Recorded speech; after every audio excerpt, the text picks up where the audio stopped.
Welcome back. You're with us on India Business Hour. Now, it began in the 80s with liberalization around the corner. The Indian corporate world was straining at the leashes and investors wanted in on the action. But the resultant euphoria brought with it the menace of manipulation and malpractices.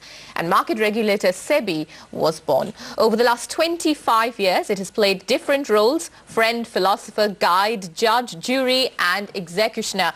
Now, in the first of this 5-part series starting today, SEBI at 25, Ashmit Kumar looks at the market regulator in its infancy and its struggle to come to terms with the challenges of the day.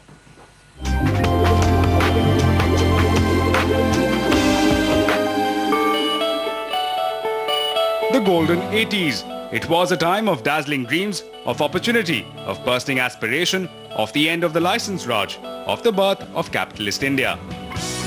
Dhirubhai Ambani was a leader in this regard, and with a slew of Reliance companies which went public, he gave Indians the opportunity to take part in this movement.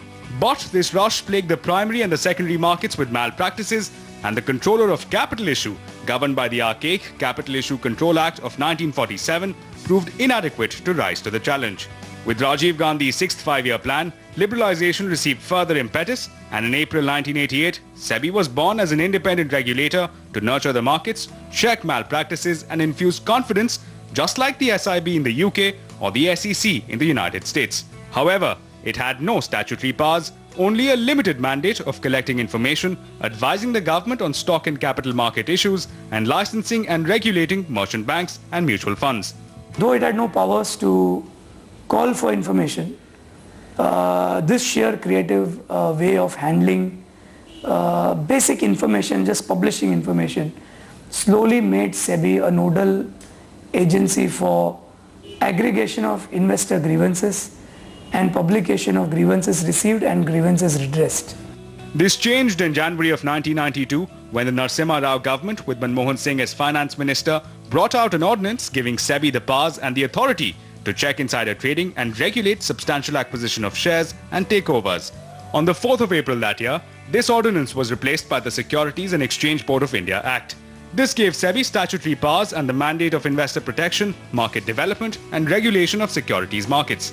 If India had to grow at a pace that it deserved to grow compared to the old growth rate of 2.5–3.5%, then India had to attract the foreign investments, and so it had to also put in place a mechanism which is very similar to the developed markets. But just days later, the billion-dollar Harshad Mehta scam rocked the country and SEBI received additional powers. The Securities Law Amendment Act of 1995 sought to expand SEBI's jurisdiction, enhance its autonomy and granted the authority to take punitive action.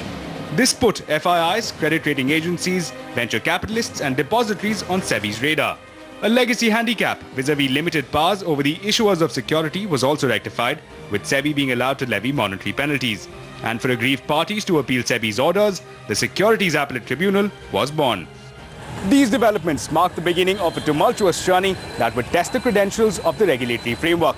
And the first such challenge came by way of the Harshad Mehta scam, and even as the regulator was coming to terms, one infamous Ketan Parekh rocked the boat once again. In the next part of our series, we take a look at how the regulator learned from these incidents and came out stronger and more determined. In Mumbai, Ashmit Kumar.